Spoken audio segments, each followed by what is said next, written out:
Face frame assemblies, like the one you see here, are found in all kinds of great furniture. Cabinet doors, cabinet sides, case goods of all kinds. And it can be a beautiful feature as long as you know how to sand it correctly. Now, the first step is to sand with a belt sander across the length of all the rails. The rails are the horizontal pieces.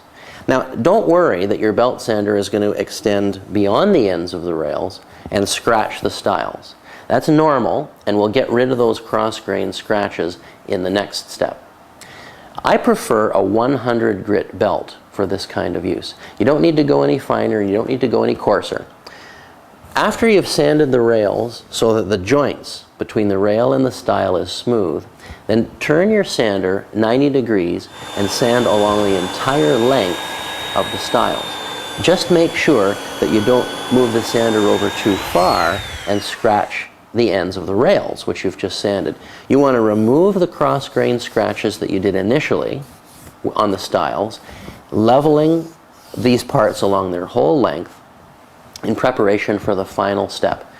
And that is using a quarter sheet finishing sander to go over the whole face frame surface, making sure that all cross-grain scratches are gone and that the joints are fully level and ready for finishing.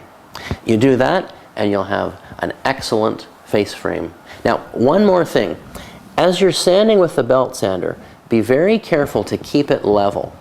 Because you're dealing with parts that are so narrow, it's quite easy to tip the machine one way or the other, causing this flat face frame to be rounded off, especially on the corners. Mastering the skills you need for effective face frame sanding takes some practice, but once you've got that under your belt, all of your projects will be improved by what you know.